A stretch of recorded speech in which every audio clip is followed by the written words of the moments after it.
Today on Gun Talk Nation, Clint Hanson, welcome in, man. I'm Ryan Gresham, and this is Gun Talk Nation.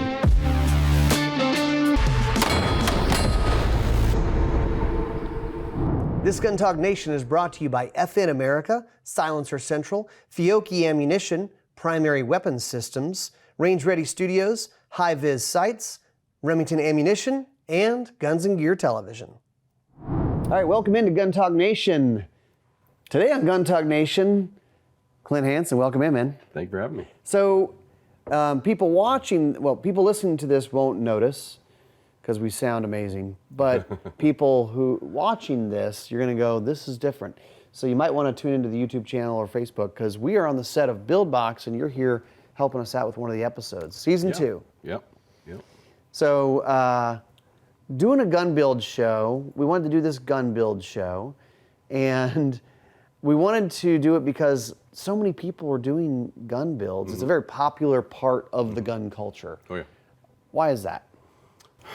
Man, you know, I think it's the accessibility and kind of interchangeability of parts. Mm-hmm. You know, it's possible to be done and just across it. I guess now looking at, you know, like Glocks or if you look at Jeeps, you know, you have this interchangeable, very easy way to, you know, to spec out your rig however you want, you know. Well, it gives you lots of options on ways to build. Mm-hmm. Yeah. But we were talking last night and you're like, I don't really like saying it's easy. Yeah. And I was like, okay, explain that. Yeah. So it's not that it's not doable, and a lot of how I've always tried to train people or do our, you know, teaching show or anything like that is I don't want to make it too difficult. Mm-hmm. So the only thing I meant by that is I don't want anybody new to come into it and think, oh, this is just easy, and you're not respecting the build and the fact that they go boom. Mm-hmm. You know, it's definitely important what you're doing and to focus on each part. And I've seen enough people overlook certain tasks or tools or anything as it pertains to the build. So that's all I mean. I just like people to take it seriously. Yeah, respect it. Yeah. It is totally a doable thing for most people. It's just don't take it lightly. Yeah, and then also too, we're creating this false pretense of, oh, it's easy, and then if somebody does run into a problem, if there is some tolerance stacking or if there is something that doesn't line up or fit right, you're like, oh, I thought this was easy, and then it's not. So you're with Ballistic Advantage. Mm-hmm. You guys do barrels and other parts for doing ARs and AR builds. Mm-hmm. But as we talked last night, it got me thinking about how you got into this and kind of the whole 10,000 hours idea of like doing something for 10,000 hours to become an expert at it. And you started out building like volume, right? Like just building, I need to build 100 rifles today. Yeah. I mean, what do you get from that? And what was that process like? Well, it was, I mean, the biggest thing that comes from like from a builder's perspective, and I try not to use it, especially when I'm teaching, but speed came. But there was definitely a natural inevitability of, okay, now that I do it so much, I know when something doesn't work. Or I know that one instance when something maybe doesn't fit, what do you do? But I've got a box of receivers, a box of rails, I've got more than one of everything. Well, and you can put it together, and while you're putting it together, you could run the charging handle and just automatically go, that's not right. Yeah, absolutely. Or whatever, you can drop a bolt and go, that was weird, the way that went in. Yeah, no, absolutely. So I mean, it did a multitude of things for me in terms of building like that. A lot of times too, it made sense if whatever orders we got in, if there was 100 of this kind of uppers per se, I would do all of them at once. So now you can say, oh, I've built this kind of AR, I've built this, I may have built 6, but until you've got hundreds of one exact thing, you're not going to gather the data that you could potentially get that I did. So now with that, I can try to teach that. And I don't want to showcase the imperfections of it all, but I think we owe it to the builder or the community that we're, you know, servicing to properly educate them on the right way to do things and why. You know? So you have to kind of compromise because you get the people down the other end that say, well, these are easy.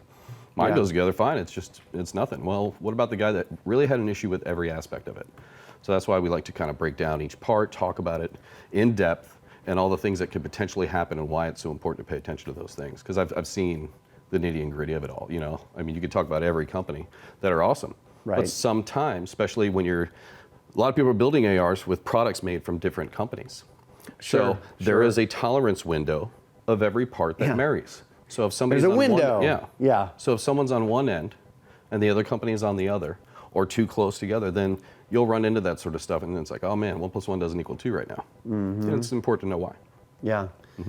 You're allowed to be, 0.9 to 1.1 for one. Yeah, and sometimes the corresponding part, maybe that's a tighter tolerance that you need there. From bolt face to chamber, different things like that. I mean, there's all sorts of little things that have to work together, and somebody's going to talk about their experience or call in and say, hey, I'm having this issue. Okay, now it's a really cool education moment. Yeah. So you guys are really known as barrel makers. That's what we do. Barrel, especially in a rifle, gosh, it's everything for certainly accuracy, people say that, but maybe even more so with the AR platform functionality. Yeah, I think that is number one on the list. Okay. Depending on this thing is what you need. Not that you're throwing accuracy out the window, but whether or not my rifle is a 1-minute gun or a 4-minute gun, that's a minute of human if I need it. Yeah. That's it's also going to do the job, but more importantly, I need it to go boom. I need it to go bang. You need that thing to cycle properly, and that is functionality is absolutely not overlooked, but I think over the years I've noticed we assume these things are just going to run, especially when we get into other funny calibers and a platform that was designed for what 5.56 223. Talk about, all right, so we were just playing with a gun, and I don't mind you going deep into the weeds on this. Talk about all of the variables, because we'll go, oh, it just needs more gas or less gas. But just today while we were filming this episode, KJ and Chris and I are picking up knowledge from you on well, that's going to change things. Well, that's going to change things. So on an AR platform, people listen to this. They're gun enthusiasts. They like to add things to the gun. They like to change this. They like to talk about all the different things that are variables that change how the gun functions. Well, yeah. So let's look at it from what you could add on. The way I look at it is, if I'm looking to build one, or if somebody wants one, it's like, hey, what is your purpose? Okay, and then the first thing you're going to do is you're going to select the proper barrel for that. Now, in terms of corresponding parts, a lot of people oh, I love that muzzle brake, or I love this buffer system. I want that low profile gas block. I want this trigger. Not realizing that those aren't the products that you want to take into consideration first, but it's because of the need for that education piece, in the sense of what all these products do, exactly like you're saying. So, for instance, I run into this one. This is I guess, the most bold kind of example. So yeah, love it. 300 blackout, okay? So I get a guy, and he's like, hey man, I'm having an issue with my 300 blackout. Let's say it's 10-3 Hanson barrel. It's not running subs, it's short stroking. And I'm like, well, are you shooting it suppressed? No. Why are you shooting subs? So that's one aspect, okay? Right. All right, so let's say he's shooting supers. And he's got maybe a beefed up buffer system or a heavy buffer weighter, because that's what he had hanging around, or that system he likes, and like a Voltor A5 system. That is a beefier system for reliability, in order to send it back home harder. What you got to realize is that's going to create a little drag. That's going to make its cycling harder. And did you have to introduce that when a standard carbine system would be enough, especially for a low pressure round like that? Right. On the other end of the rig, do I need a muzzle brake? What are muzzle brakes meant for? Reducing recoil. Right, but blow the gases out. Yeah. So muzzle brakes aren't something you just buy and use. You buy that because you need it. You buy that because you've shot your rifle and it is overgassed. Okay, so you're not going to eliminate recoil. Once you fire it, there's energy coming back. Sure. Now, what you trick is the human perception of felt recoil. So what a muzzle brake is doing, and specifically needed for an overgassed rig, why? Because it is going to expel the energy at the muzzle that you would normally recycle back into the barrel in order for it to function. That's why they're so loud. Right. So if you think about how an AR-15 or direct impingement works, rounds fired from the chamber to the gas block, you've got blowback.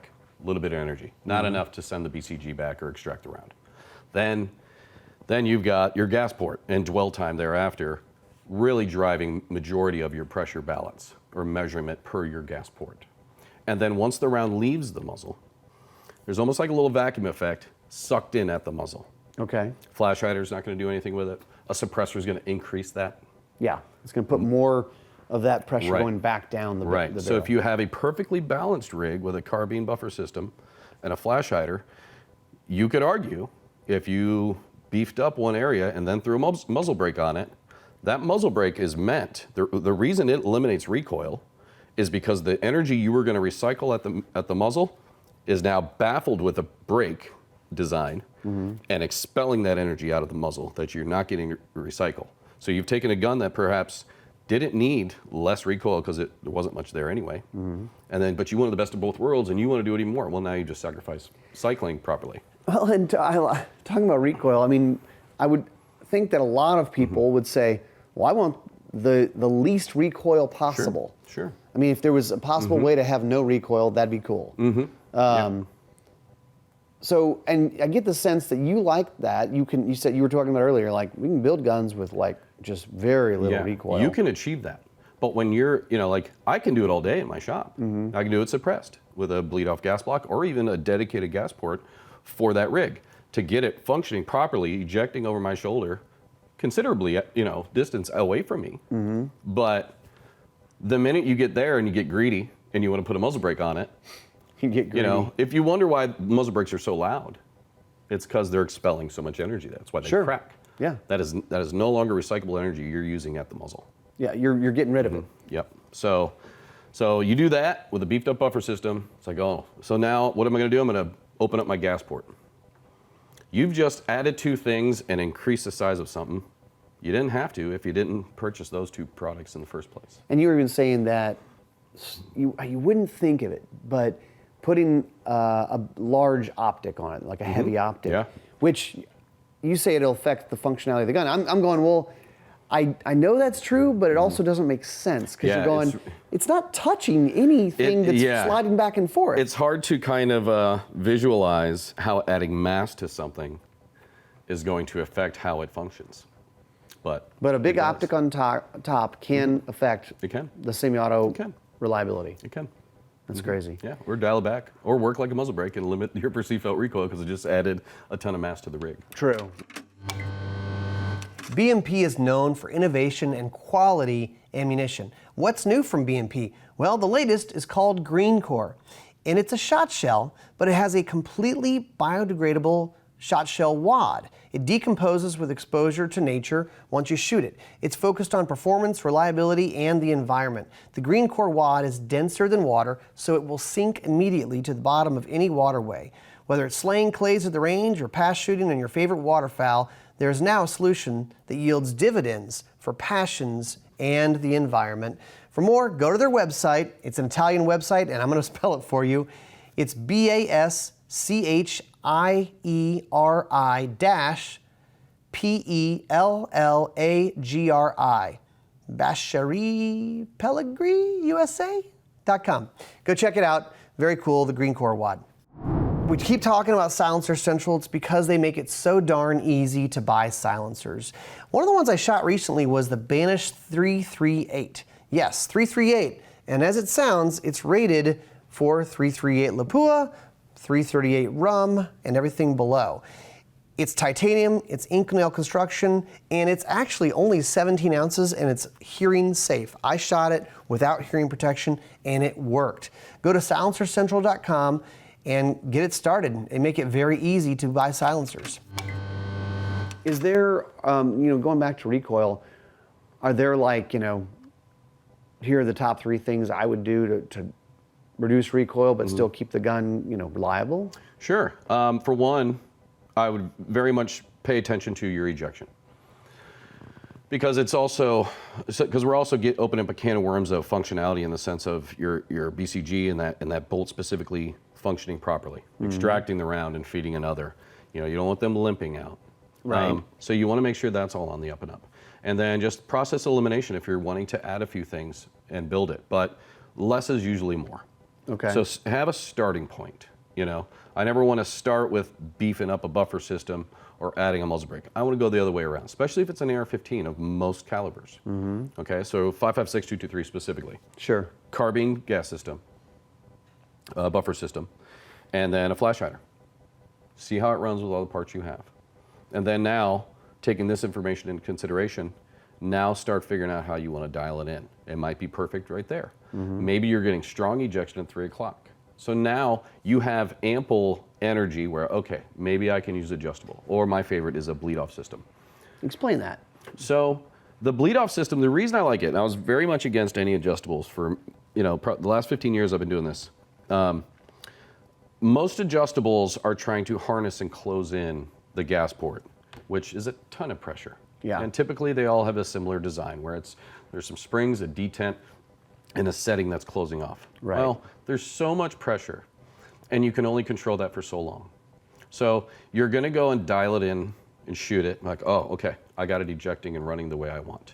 Okay, I've got enough energy when it's cycling without this thing. And then also the nooks and crannies that it has, I'm bleeding out a little bit, but it's still functioning properly. I like it. Well, you go shoot it again the next day. Everywhere that you bled filled up with carbon and sealed up. So potentially you go shoot it again, and now it's all sealed. You're not bleeding. Right. And now you have to adjust it again. Now you have too much gas. Yeah, and that could continue to happen. And then also too, it might seize together in your ability to adjust, especially if you really like throw a suppressor on it and you want to dial it down a little more, you might not be able to turn that setting. So the bleed-off systems, specifically superlative arms, they basically bleed out the excess. So it's not necessarily them trying to close in or house that pressure, which you can't. I mean, it's like water. It's going to go somewhere. It's going to find a way out. So it basically, it closes it off in a way, so you use what you need and redirects the rest and bleeds it out the front. So you're not trying to control that pressure so much. You're redirecting the excess that you don't. You said water, and I like that example because I live in South Louisiana, and we know. Well, you live in Florida, right? Hurricanes. Yeah. Water's going to do what water wants to do, does. right? It does. And so, like, similar thing here. Like, and it's easier to not fight it, and you're going, okay, I'll give you an out. I'm giving you an overflow, right? Fine. I'm not trying to control you. Correct. And that pressure is such a high PSI. You know, I mean, you don't want to try to contain that, especially any plate or anything you have in there that's closing it off. It's going to erode. Right. You know, it's just going to probably some problems with longevity. Yeah, I think so. You're going to swap that out.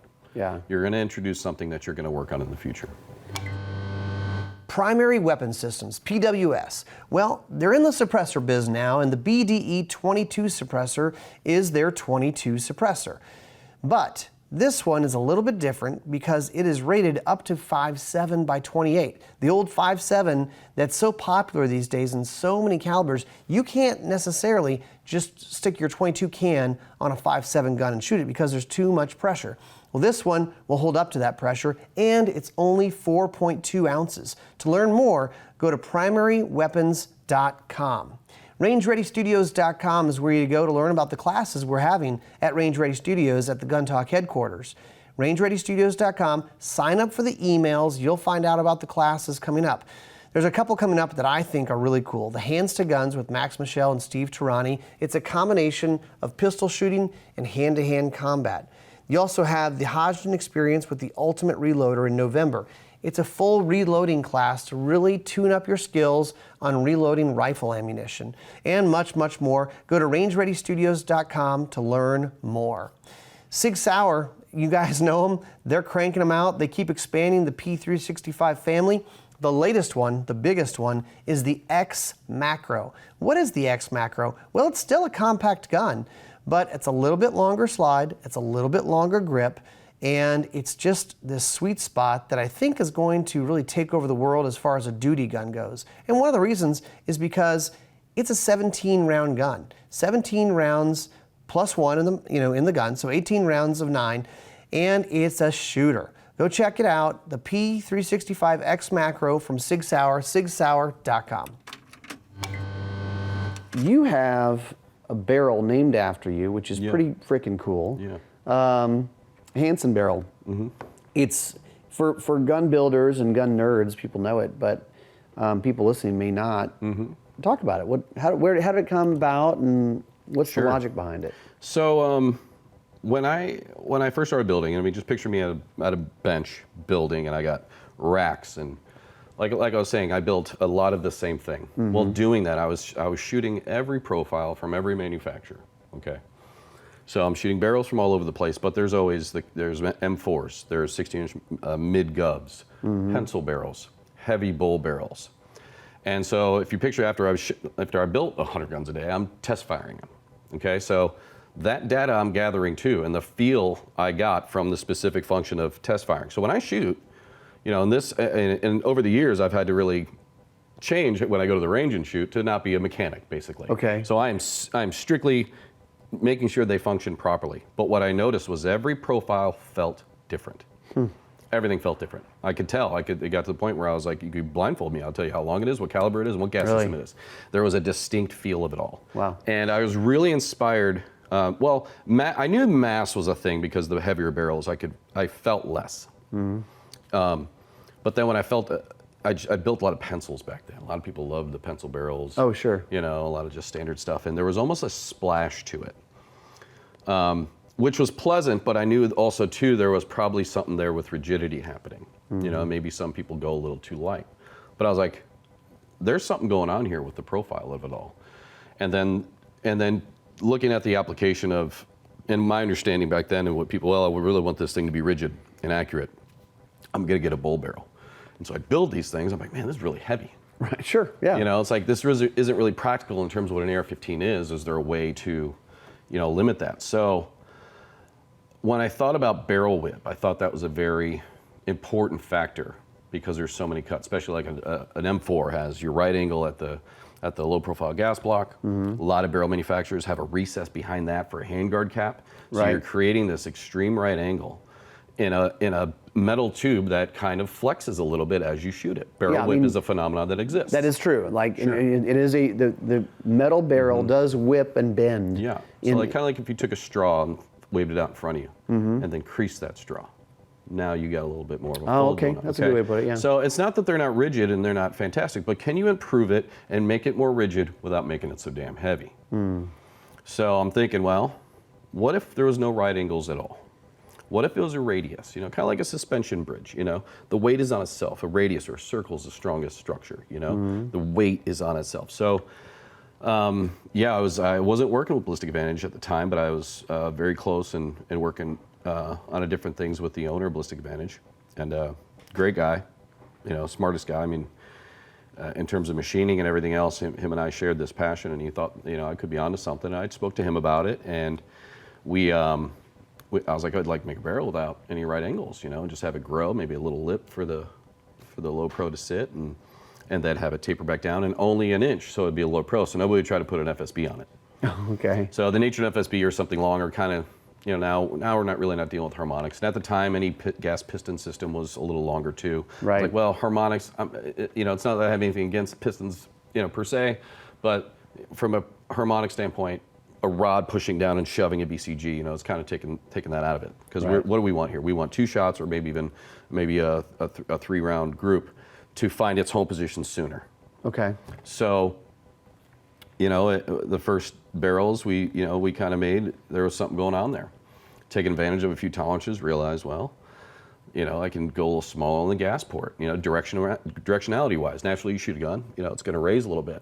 But because there's no right angles or anything, the barrel itself, as you felt it as a shooter, it was almost like an extension of you in the sense of like an imploding building when you felt that recoil. It was traveling, you know, symmetrically down towards you. Because people will think of guns shooting, think of a gun in slow-mo. It's like boom, and the gun raises up.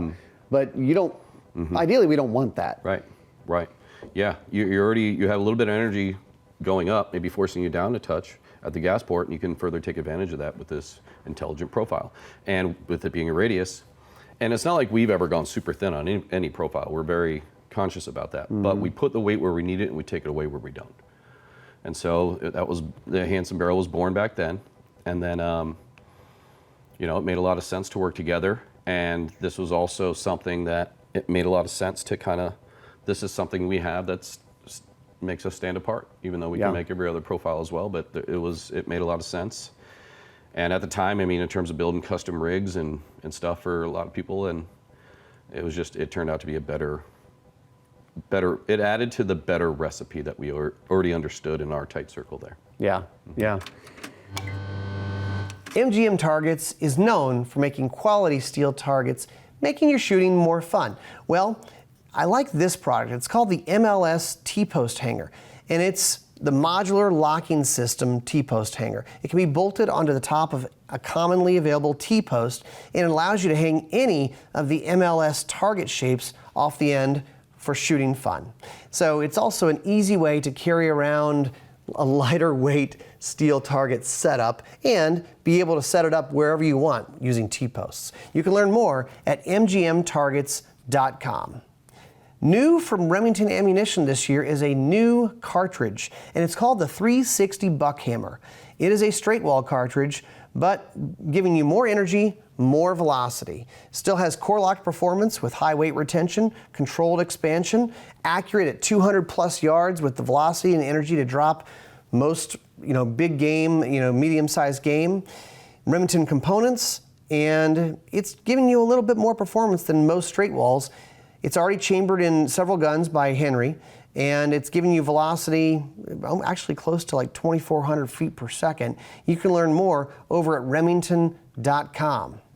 Hey, there's a new season of Guns and Gear, season 15, and we'd love for you to tune in and check out some of the fun stuff we've been doing. Right now it's running on the Outdoor Channel, Wednesdays at 6 p.m., 10 p.m., and then 2 a.m. if you're a night owl, and then again Friday mornings at 6 a.m. Eastern. So check it out, new season of Guns and Gear on the air right now. FN America, known for so many cool products, and one of their latest ones is the FN Reflex. The Reflex is a best-in-class trigger, max capacity, micro compact, perfect for concealment. Honestly, I've been carrying it. It has a hammer-forged barrel, advanced ergonomics for control and shootability, and it's still pretty small. It comes with an 11-round magazine and a 15-round magazine, so you get 26 plus 1 in your pockets and on your hip, and it's ready to go. It's a very shootable small gun. The FN Reflex. To learn more, go to fnamerica.com. So, obviously you know the AR platform.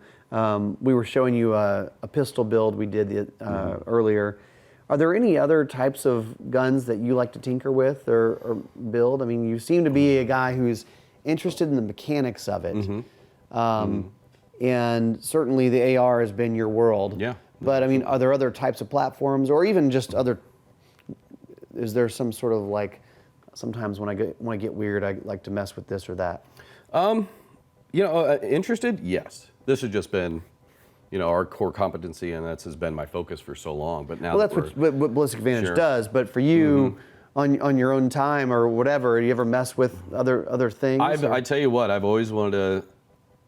I haven't had the time or really the need to do it yet, but I'm dying to mess with an AK.